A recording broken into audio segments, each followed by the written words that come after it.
मजेदार master stroke के साथ हाजिर हूं मैं रोमाना इसार खान।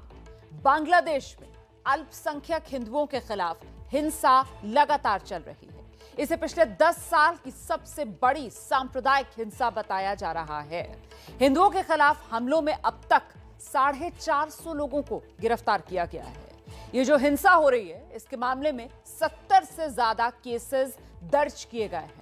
भारत के गृह राज्य मंत्री निशित प्रामाणिक की तरफ से यह कहा गया है कि भारतीय हाई कमीशन बांग्लादेश सरकार के साथ जल्द बात करेगा। अच्छा, कल विश्व हिंदू परिषद दिल्ली में बांग्लादेश हाई कमीशन के सामने एक प्रदर्शन भी करेगा। 23 अक्टूबर को दुनिया के 150 देशों में इस्कॉन सोसाइटी भी इस हिंसा के खिलाफ प्रदर्शन करेगी। और अब जाकर संयुक्त राष्ट्र यूएन की तरफ से भी बांग्लादेश को अल्पसंख्यकों की सुरक्षा करने को कहा गया है। तो अल्पसंख्यक हिंदू समुदाय पर हुए इन हमलों की वजह से बांग्लादेश सरकार की भी बड़ी बदनामी हो रही है। जाहिर सी बात है, भले ही बांग्लादेश की प्रधानमंत्री शेख हसीना उपद्रवियों से सख्ती से निपटने के लिए कह रही हो, लेकिन सबसे बड़ा सवाल यह है कि जब हिंदू समुदायों पर 13 तारीख को ही हमले शुरू हुए तो पूरे देश में उन्हें सुरक्षा तभी क्यों नहीं दी गई? दंगाई हिंदुओं को खोज खोज कर मारते रहे तो पुलिस वहां पर क्यों आंखें मूंदे रही?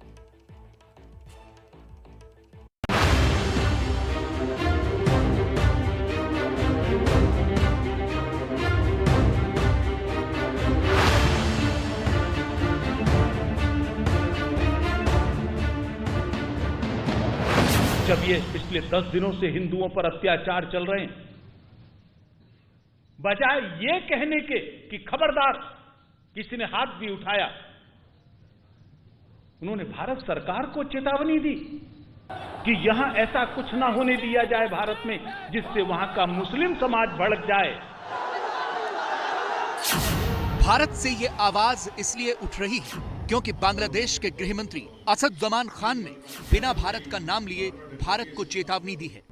बांग्लादेश के गृह मंत्री ने इशारों में ये कहा है कि ये उनका अंदरूनी मसला है, इसलिए इसमें किसी को दखल नहीं देना चाहिए। আমাদের একটা অসাম্প্রদায়িক চেতনার দেশ হলো বাংলাদেশ। পৃথিবীর আমাদের এই উপমহাদেশে অনেক দেশেই অনেক কিছু করে। আমরা কোন দেশের সম্বন্ধে আমরা কখনো কিছু বলি না। আমাদের দেশে সাম্প্রদায়িক সম্প্রীতি আমরা অটুট রাখব। আমরা অনেকটা পথ এগিয়ে গিয়েছি। এটা বিনষ্ট করার জন্য আজকে দেখছি নানান ধরনের তৎপরতা। बांग्लादेश की तरफ से ऐसा इसलिए कहा जा रहा है क्योंकि 7 दिन बीत जाने के बाद हिंसा थमी नहीं है। बांग्लादेश में लगातार हिंदू समुदाय को निशाना बनाया जा रहा है।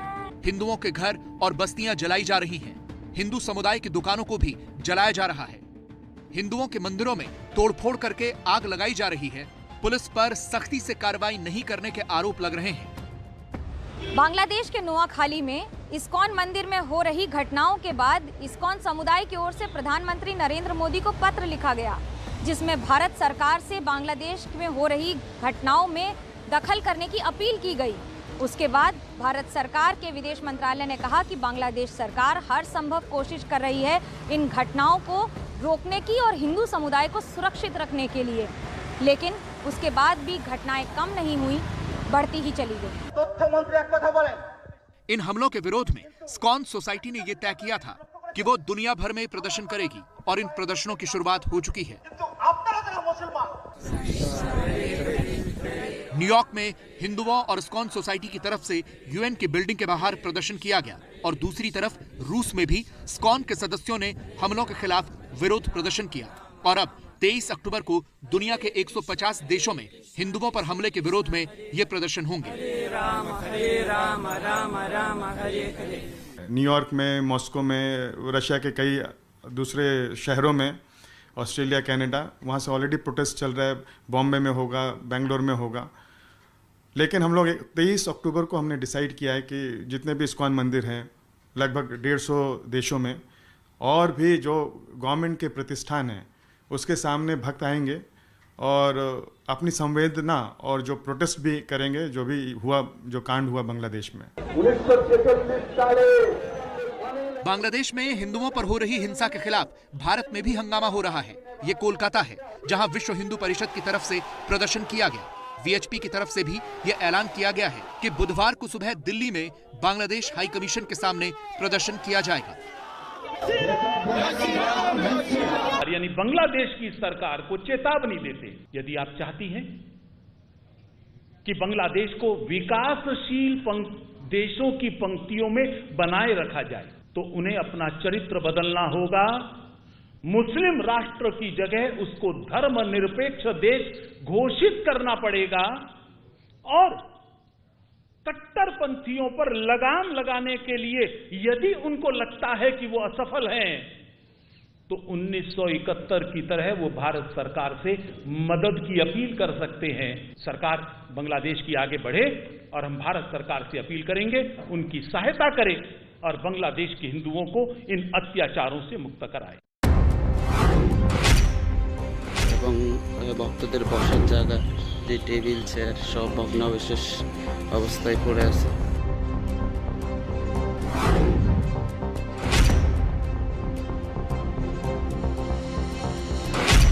दुनिया में मानवता से बड़ा कोई धर्म नहीं हो सकता, लेकिन धर्म के नाम पर अंधे हो चुके लोगों को ये कौन समझाए। ये नोआखाली में हिंसा की तस्वीरें हैं। इस्कॉन टेंपल में हुई इस पूरी हिंसा का वीडियो विश्लेषण हम करेंगे, लेकिन उससे पहले जरा उन लोगों से आपकी मुलाकात करवाते हैं जो इस हिंसा को जायज ठहरा रहे हैं। और विडंबना इस बात की है कि वो बॉर्डर के इस पार यानी कि पश्चिम बंगाल में बैठे हैं। ये पश्चिम बंगाल के फुरफुरा शरीफ के मौलवी पीरजादा अब्बास सिद्दीकी हैं, जो कहने को तो इंडियन सेकुलर फ्रंट नाम की पार्टी भी चलाते हैं, लेकिन बातें सेकुलरिज्म की नहीं बल्कि सांप्रदायिकता की करते हैं। मौलवी अब्बास सिद्दीकी बांग्लादेश में हिंदुओं के खिलाफ की गई हिंसा को एक तरह से जायज ठहरा रहे हैं। ध्यान से सुनिए। পেটে লাথি মারছো মেনে নিচ্ছি, মিথ্যা কেস দিচ্ছ মেনে নিচ্ছি, ঘর ভাঙছো মেনে নিচ্ছি, যা খুশি তাই করছো মেনে নিচ্ছি, কিন্তু আমার কোরআনকে, আমার রাসূলকে, আমার ইসলামকে, আমার আল্লাহর সাথে যদি গুস্তাখি করো আমরা মেনে নিতে পারবো না। প্রয়োজন হয় জানও দেবো, নচেৎ জানও নিয়ে নেবো। ঠিক না বেটা? আছে কোরআনকে অপমান করা, তোমার স্বাধীনতা ইসলামের বিরুদ্ধে বলা, তোমার স্বাধীনতা যে রাসূলের গুস্তাখি করা, তুমি যদি মনে করে এই স্বাধীনতা তোমার আছে, তাহলে আমি আব্বাস সিদ্দিকী আজকে বলে যাচ্ছি আমারও স্বাধীনতা তোমার ঘর থেকে কল্লাকে আলাদা করে দেওয়ার সময় এসে গেছে। अब्बास सिद्दीकी के मुताबिक इस्लाम के खिलाफ कुछ भी बोलने की सजा सीधे मौत है और वो जान देने और लेने की बात कर रहे हैं। लेकिन वो यही नहीं रुके। अपने इस बयान में वो हिंदुओं की पूजा पद्धति और मान्यताओं का मखौल उड़ा रहे हैं। ये भी ध्यान से सुनिए। বাংলাদেশে কি হচ্ছে? বাংলাদেশে কি হচ্ছে নেটে দেখেন। কোরআন শরীফ পবিত্র একটা কিতাব, যে কিতাব একটা হনুমানের ছবি পায়ের গোড়ায় রেখেছে। দেখুন ওরা ওদের ধর্মে কার উপাসনা করবে, কাকে আওতার মনে করবে, কাকে ভালোবাসবে তার ব্যাপার। গরুকে পুজো করবে কি, হনুমানকে পুজো করবে কি, কাকে হাঁসকে পুজো, সেটা তার বিশ্বাস। তার বিশ্বাসের কাছে আমার কথা বলার কোনো অধিকার নাই। কেন অধিকার নেই? আমার ইসলাম বারণ করেছে। ক্ষমতা নেই ওটা ভাববেন না, ইসলাম বারণ করেছে, ব্যাস কথা শেষ। अब्बास सिद्दीकी की हिम्मत और बेशर्मी देखिए। आगे वो हिंदुओं को धर्म परिवर्तन करके इस्लाम अपनाने की सलाह भी दे रहे हैं। আজকে যদি আমি কোন ধর্মের ধর্মগুরু একটা কুকুরের গলায় ঝুলিয়ে দিই, সেই ধর্মগুরু লোকেদের কি ভালো লাগবে? কিন্তু আমি দেখছি এটা হনুমানের ছবি মতো রয়েছে, তার হাঁটুর গোড়ায় একটা কি কোরআন শরীফ থেকে রেখে দিয়েছে। ধিক্কার, লজ্জা। এতই যদি কোরআন কারো ভালো লাগে তো কোরআনটা মেনে নে না। হ্যাঁ, কোরআনটা মেনে নে, মিটে যাবে। বিহায়াদের একটা সীমা, এই তো বিহায়াত মানে যে লিমিট আছে, লিমিট ক্রস করে চলে গেছে। अब्बास सिद्दीकी जैसी सोच की वजह से ही बांग्लादेश में रहने वाले हिंदू समुदाय पर हमले हो रहे हैं। अब्बास सिद्दीकी का बयान सुनकर ऐसा महसूस होता है कि अगर इनका बस चले तो ये यहाँ भी दुर्गा पंडालों में तोड़फोड़ कर दें। ऐसी सांप्रदायिक सोच ने जो हिंसा नोआखाली में की है, उसकी ताजा तस्वीरें आई हैं। शुक्रवार को यहां इस्कॉन टेंपल में सैकड़ों दंगाइयों की भीड़ घुसी और जमकर तोड़फोड़ और आगजनी की। यहां इस्कॉन सोसाइटी के संस्थापक एसी भक्तिवेदांत स्वामी प्रभुपाद की मूर्ति थी। दंगाइयों ने सबसे पहले इसी मूर्ति के हाथ काटे और फिर आग लगा दी। यहां पर जगन्नाथ जी का रथ भी रखा हुआ था, उसमें भी आग लगा दी गई। যে ধ্বংসযজ্ঞ চালানো হয়েছিল मंदिर प्रांगण में ही भक्त रहते थे। उन्मादी भीड़ ने हर कमरे को तहस नहस कर दिया। यहाँ इस्कॉन मंदिर का एक बुक स्टॉल था, यहाँ भी खूब तोड़फोड़ हुई। धार्मिक किताबों को फाड़ा गया, जमीन पर मूर्तियां बिखरी हुई हैं। बुक स्टॉल पर जो कैश रखा था उसे भी लूट लिया गया। यहाँ जमीन पर भगवान श्री कृष्ण के मनमोहक चित्र बिखरे हुए हैं। दंगाइयों ने कुछ नहीं छोड़ा, सब कुछ नष्ट कर दिया। इन तस्वीरों को देखकर दुनिया भर के कृष्ण भक्त बहुत दुखी होंगे। दंगाइयों के इन करतूतों के सबूत किसी को न मिले, इसके लिए सीसीटीवी रूम में भी तोड़फोड़ की गई। दंगाई अपने साथ हार्ड डिस्क भी ले गए ताकि कोई सबूत न मिले। ये मृदंग आपने अक्सर इस्कॉन भक्तों के गले में देखा होगा, ये भी जमीन पर पड़ा हुआ है। जब ये दंगाई भीड़ आई तब मंदिर में प्रसाद बना हुआ था। दंगाइयों ने सारा प्रसाद और खाना बिखेर दिया। दंगाइयों ने एक कृष्ण भक्त प्रांता दास का अपहरण किया। अगले दिन सुबह प्रांता दास का शव तालाब में तैरता हुआ पाया गया। ये प्रांता की मां है जो बुरी तरह से रो रही है। सवाल यह है कि कब तक बांग्लादेश में अल्पसंख्यकों पर ऐसे ही जुल्म होते रहेंगे? कब तक वहां के हिंदू समुदाय को मूर्ति पूजा करने के नाम पर ऐसे ही मारा जाता रहेगा? और देखिए, माइक्रो ब्लॉगिंग साइट कू पर आज हमारा सवाल भी बांग्लादेश हिंसा पर पश्चिम बंगाल में मौलाना अब्बास के विवादास्पद बयान से ही जुड़ा हुआ है। हमने दर्शकों से पूछा, क्या भड़काऊ बयान देने वाले बंगाल के मौलाना अब्बास की गिरफ्तारी होनी चाहिए? इसके जवाब में आप देख सकते हैं 95% लोगों का मानना है कि बिल्कुल मौलाना अब्बास को गिरफ्तार किया जाना चाहिए। 5% लोगों का मानना है कि गिरफ्तारी नहीं होनी चाहिए। आप भी दिन के बड़े मुद्दे पर अपनी राय एबीपी न्यूज को पहुंचा सकते हैं। इसके लिए आप सोशल मीडिया साइट कू पर एबीपी न्यूज को फॉलो कीजिए और साथ ही दिन भर की हर खबर का अपडेट भी आप लगातार पाते रहिए। अब आगे बढ़ते हैं। बांग्लादेश में हिंदुओं के दमन के बाद जम्मू कश्मीर में पाकिस्तान की उस साजिश की पड़ताल जिसे अंजाम देने के लिए घाटी में अल्पसंख्यकों पर चुन चुनकर हमले शुरू किए गए। अक्टूबर की शुरुआत होते ही जम्मू कश्मीर में आतंकवादियों ने दहशत का नया चैप्टर खोल दिया। बेहद कायराना ढंग से 11 बेगुनाह नागरिक नौजवान अब तक शहीद हो गए हैं। आतंक का यह सिलसिला शुरू होते ही कश्मीर से दिल्ली तक सुरक्षा एजेंसियां अलर्ट हो गई। सेना और खुफिया एजेंसीज ने टेरर के नए मॉड्यूल को डीकोड करना शुरू किया। केंद्र सरकार के निर्देश पर हर छोटे बड़े इनपुट को जोड़ा गया, जिसके बाद घाटी में आईएसआई की एक सनसनीखेज साजिश का पर्दाफाश हुआ है। एबीपी न्यूज को मिली एक्सक्लूसिव जानकारी के मुताबिक आईएसआई ने कश्मीर छोड़कर अब जम्मू को टेरर हब बनाने की पूरी तैयारी कर ली है और इसके साथ ही आतंकवाद का एक नया वर्जन बनाया गया है। तो क्या है यह नया वर्जन और क्यों कश्मीर छोड़कर जम्मू को जलाने का मंसूबा तैयार किया गया है? जानने के लिए देखिए एक्सक्लूसिव रिपोर्ट।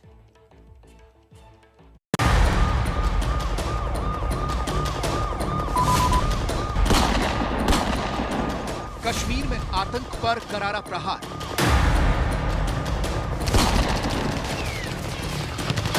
घाटी में हुआ खौफ का खात्मा। हमें कोई यहाँ अब तक कोई दिक्कत नहीं हुई, कोई परेशानी नहीं हुई।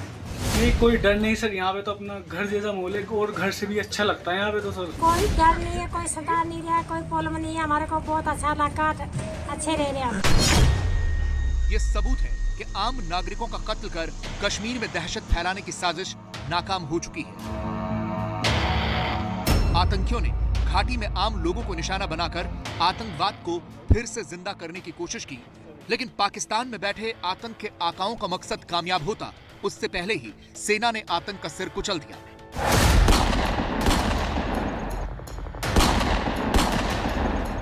सुरक्षा एजेंसियों ने आईएसआई के उस ब्लूप्रिंट को हासिल कर लिया है जिसमें घाटी को फिर से जलाने की इबारत लिखी थी। एबीपी न्यूज को मिली एक्सक्लूसिव जानकारी के मुताबिक पाकिस्तान ने घाटी में आतंक की अपनी रणनीति को 180 डिग्री टर्न कर दिया है। आईएसआई की नई रणनीति के मुताबिक अब पाकिस्तान ने आतंक का बेस कश्मीर से शिफ्ट कर जम्मू में बनाने की तैयारी की है, क्योंकि कश्मीर में सेना के ऑपरेशन ऑल आउट से उनके हौसले पस्त हो चुके हैं। आतंक की इस नई रणनीति में राजौरी और पुंछ को आतंक की राजधानी बनाने का मंसूबा बनाया गया है, क्योंकि राजौरी और पुंछ दोनों ही इलाके पहाड़ियों से घिरे हुए हैं।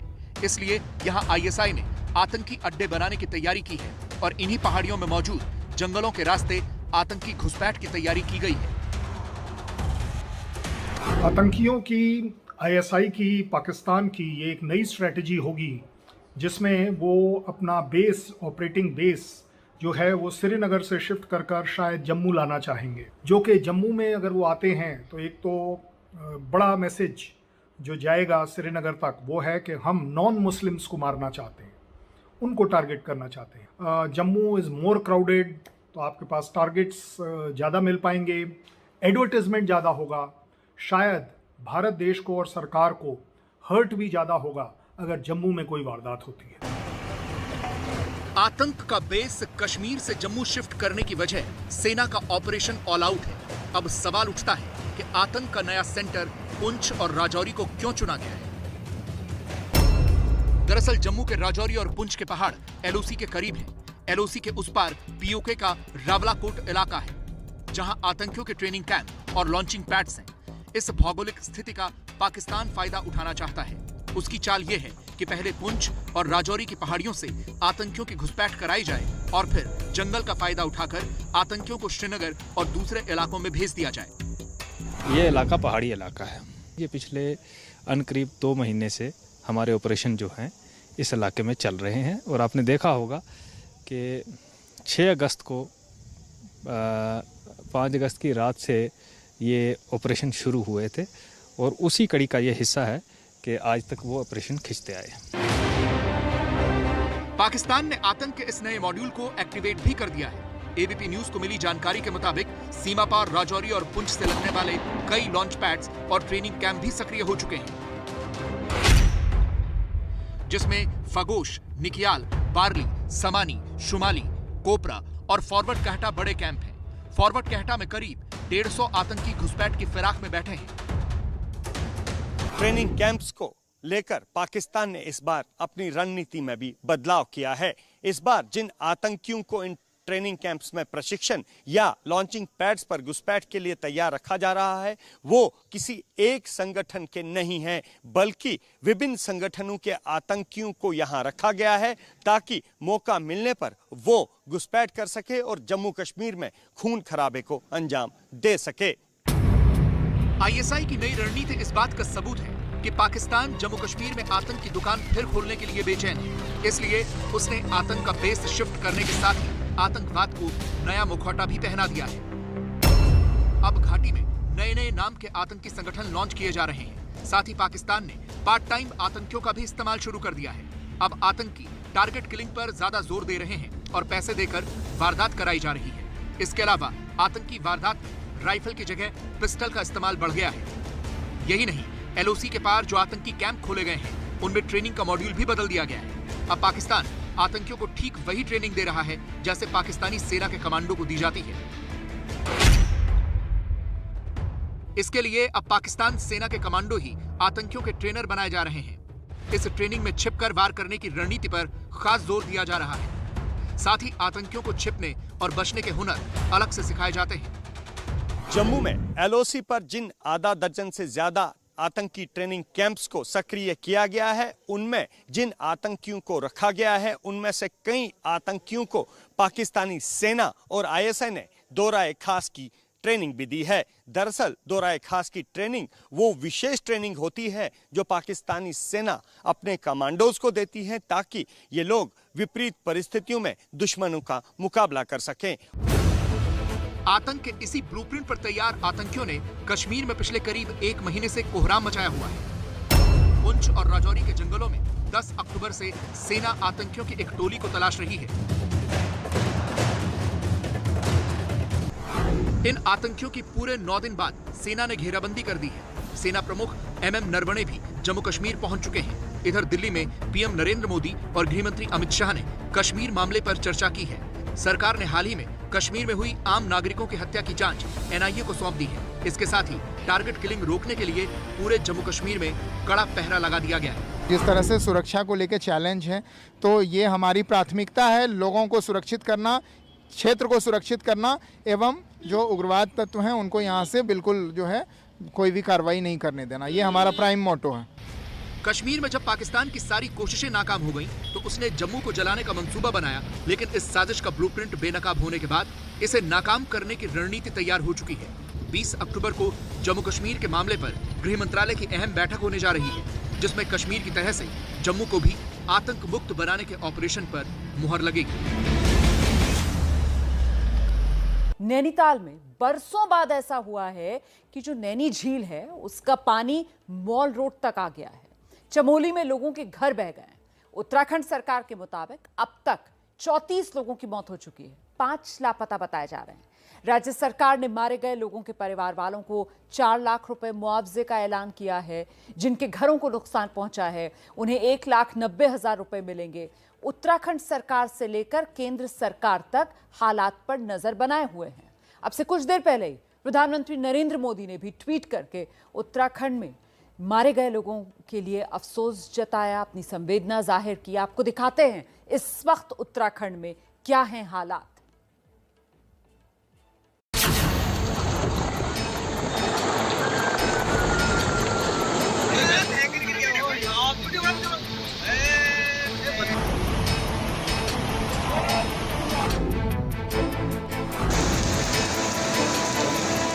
ये पहाड़ पर पानी के प्रचंड प्रहार की तस्वीरें।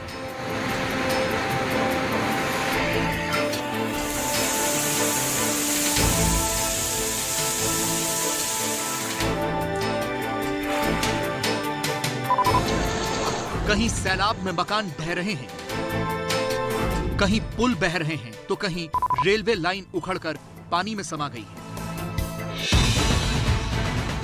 उत्तराखंड में कुदरत ने ऐसा कहर ढाया है कि सैलाब में सब कुछ उजड़ सा गया है। सबसे पहले आपको चमोली की तस्वीरें दिखाते हैं। चमोली में सिर्फ 7 सेकंड में इस मकान का एक हिस्सा पूरी तरह ढह गया। पहाड़ों पर जब लैंडस्लाइड होता है तो कैसे पहले जमीन दरकनी शुरू होती है और फिर मकान टूटकर गिरते हैं, ये तस्वीरें देखकर आप इसका अंदाजा बखूबी लगा सकते हैं। हालांकि प्रशासन ने एहतियातन इस मकान और आसपास के कई मकानों को पहले ही खाली करवा दिया था, क्योंकि भारी बारिश के चलते भूस्खलन की आशंका पहले से ही जताई जा रही थी। अब जरा इधर देखिए, बड़ी बड़ी चट्टानों के बीच से प्रचंड वेग से पानी बह रहा है और उसी के बीच में ये कार फंसी है।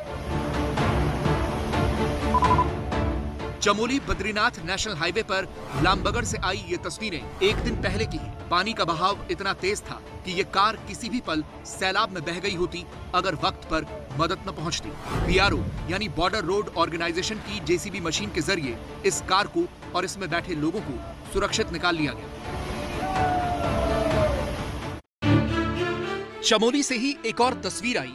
यहाँ भारी बारिश की वजह से केदारनाथ यात्रा पर जाने वाले कई तीर्थयात्री फंस गए। ये लोग कोलकाता से यहाँ पहुंचे थे, लेकिन बारिश तेज हुई तो पहाड़ी नाले उफान पर आ गए, जिसके बाद वन विभाग की टीम ने इन्हें सकुशल सड़क तक पहुंचाया। हम लोग फंसे हुए थे कालाचक के ऊपर। मैम आरती मैम को हम लोग फोन किए थे, फिर आरती मैम ने आप सबको भेजा है। We are very much thankful to you. आपके लिए हम लोग नीचे आ पाए एकदम सही सलामत। नैनीताल जिले के रामनगर में लोगों की मदद के लिए हेलीकॉप्टर को बुलाना पड़ा। यहाँ के सुंदरखाल गांव में अचानक पहाड़ी नदी में पानी बढ़ने से करीब 15-20 लोग नदी के बीचों बीच फंस गए। तमाम कोशिशों के बाद जब इन्हें बचाना मुमकिन नहीं हुआ तो एयरफोर्स का हेलीकॉप्टर पहुंचा और गाँव वालों को रेस्क्यू किया गया। लोगों को तो जैसे पानी कम हुआ राफ्ट के माध्यम से निकाला गया, करीब 8-9 लोगों को, और उसके बाद फिर एयरफोर्स का हेलीकॉप्टर मदद के लिए आ गया और उसने जो बाकी बचे हुए 11 से 12 लोगों के बीच उन्होंने उनको बचाया है। आम लोगों पर किस कदर मुसीबत आई है, इसका अंदाजा आप रामनगर की एक और तस्वीर को देखकर लगा सकते हैं। यहाँ इस पहाड़ी नाले का पानी इस पुलिया के ऊपर बह रहा था। तमाम गाड़ियां खड़ी थी, लेकिन मुमकिन है कि इस कार के ड्राइवर ने रास्ता पार करने की कोशिश की होगी। नतीजा जो हुआ वो आपके सामने है। इस सैलाब में ये कार बह गई।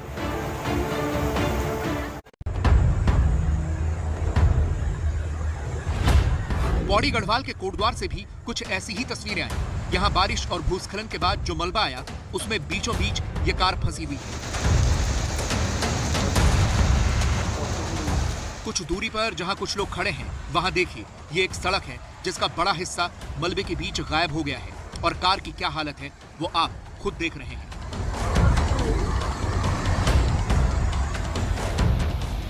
नैनीताल के पास हल्द्वानी में गौला नदी पूरे उफान पर है। पानी का वेग इतना ज्यादा है कि पुल का एक हिस्सा नदी में समा गया। गौला पुल को यहाँ के लोगों के लिए लाइफलाइन कहा जाता है, लेकिन आसमान से बरसी आफत ने इस पुल को भी तबाह कर दिया।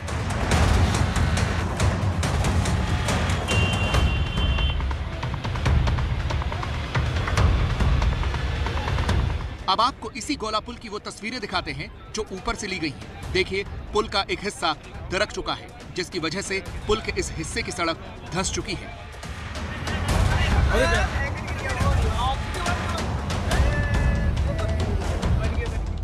नैनीताल जिले में लगातार हो रही बारिश से काफी नुकसान हुआ है। कई जगहों पर बादल फटने के साथ ही भारी मलबा आया है, जिसकी वजह से सिर्फ नैनीताल जिले में अब तक 27 लोगों की मौत हो चुकी है। साथ ही भूस्खलन में कई लोगों के अभी भी मलबे में दबे होने की खबर है।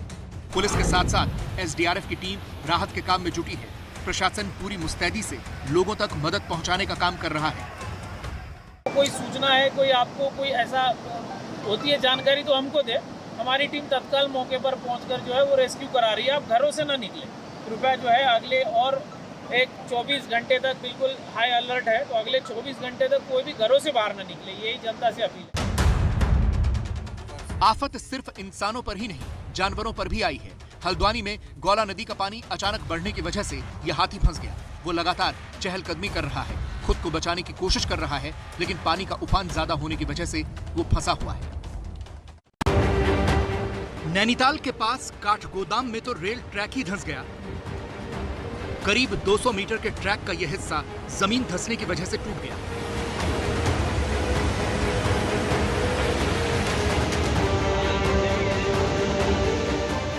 नैनीताल में शिप्रा नदी ने ऐसा तांडव मचाया हुआ है कि निचले इलाकों में रहने वाले लोगों के होश उड़े हुए हैं। नैनीताल से लगभग 30 किलोमीटर दूर खैरना और बेताल घाट में शिप्रा नदी खतरे के निशान से ऊपर बह रही है। यहाँ के कुछ इलाकों में तो हाल ये है कि सड़कें डूबी हुई हैं और तेज रफ्तार में आ रहा पानी घरों में घुस रहा है।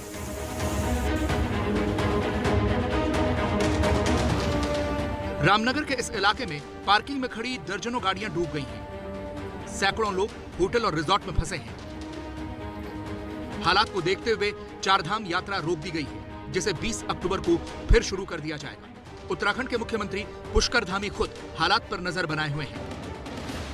सरकार हर तरीके से, हमारा सारा प्रशासन इसमें लगा हुआ है, सभी को अलर्ट कर दिया गया है और हम लोग स्वयं जो है सभी जगह पर जा रहे हैं।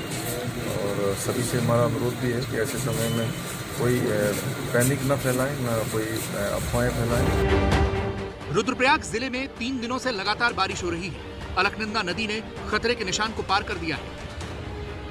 इसका असर केदारनाथ धाम की यात्रा पर भी पड़ा है। यात्री जगह जगह फंसे हुए हैं। पिथौरागढ़ की तस्वीरें देखिए। यहां धारचूला में काली नदी अपने रौद्र रूप में नजर आ रही है। एक तरह से कहें तो उत्तराखंड में करीब करीब हर जगह ऐसे ही हालात हैं, लेकिन अच्छी बात यह है कि हर जगह लोगों तक तुरंत मदद पहुंचाई जा रही है। और अब वो खबर जो सीधे आपसे जुड़ी है। देश को कल 2 सौगात मिलने जा रही है। पहली बड़ी सौगात यह है कि प्रधानमंत्री नरेंद्र मोदी कल उत्तर प्रदेश की कुशीनगर में इंटरनेशनल एयरपोर्ट का उद्घाटन करने जा रहे हैं। उद्घाटन के बाद प्रधानमंत्री मोदी एक कार्यक्रम को भी संबोधित करेंगे, जिसमें श्रीलंका से आए बौद्ध भिक्षु और श्रीलंका सरकार के मंत्री हिस्सा लेंगे। देश को कल दूसरा बड़ा तोहफा यह मिल सकता है कि कल देश में कोरोना का वैक्सीनेशन 100 करोड़ के आंकड़े को पार कर सकता है। आज की तारीख तक देश में कोरोना वैक्सीन 99 करोड़ से ज्यादा इसकी डोज लग चुकी है। मुमकिन है कि कल वैक्सीनेशन का आंकड़ा 100 करोड़ को छू ले या फिर उसे पार कर जाए। तो जाहिर है ऐसा होगा मतलब हर भारतीय को गर्व का एहसास होगा। लेकिन आपके लिए वो तस्वीरें देखना भी सुखद होगा जब कल उत्तर प्रदेश को सबसे लंबा रनवे वाला एयरपोर्ट मिल जाएगा। कुशीनगर इंटरनेशनल एयरपोर्ट बनकर तैयार। अब सिर्फ इसके उद्घाटन का इंतजार। गोरखपुर से करीब 55 किलोमीटर दूर कुशीनगर विश्व प्रसिद्ध बौद्ध तीर्थ स्थल है। यहां भगवान बौद्ध भगवान बुद्ध का महापरिनिर्वाण हुआ था। और आपको ये भी बताते हैं कि कुशीनगर एयरपोर्ट आखिरकार खास क्यों होगा। दरअसल ये जो एयरपोर्ट है, इसके जरिए देश और दुनिया के बौद्ध तीर्थ स्थलों को जोड़ने की एक कोशिश है। इससे बौद्ध अनुयायियों को कुशीनगर आने में बेहद सहूलियत होगी। दक्षिण एशियाई देशों के साथ कुशीनगर का सीधा जुड़ाव हो जाएगा। ये एयरपोर्ट उत्तर प्रदेश और बिहार के कई जिलों के लोगों के लिए खासा उपयोगी साबित होगा। इंटरनेशनल एयरपोर्ट बनने से इलाके में रोजगार के अवसर बढ़ेंगे। कुशीनगर इंटरनेशनल एयरपोर्ट का निर्माण करीब 260 करोड़ रुपए की लागत से किया गया। अच्छा, इस एयरपोर्ट के उद्घाटन के बाद पीएम मोदी महापरिनिर्वाण मंदिर जाएंगे, भगवान बुद्ध की अर्चना करेंगे और बोधि वृक्ष का एक पौधा भी लगाएंगे। पीएम मोदी 260 करोड़ रुपए के इंटरनेशनल एयरपोर्ट के अलावा 280 करोड़ रुपए की लागत से बन रहे मेडिकल कॉलेज की आधारशिला भी रखेंगे। साथ ही 180 करोड़ रुपए से ज्यादा की कई विकास परियोजनाओं का उद्घाटन और शिलान्यास भी प्रधानमंत्री नरेंद्र मोदी के कल के कार्यक्रम में किया जाएगा।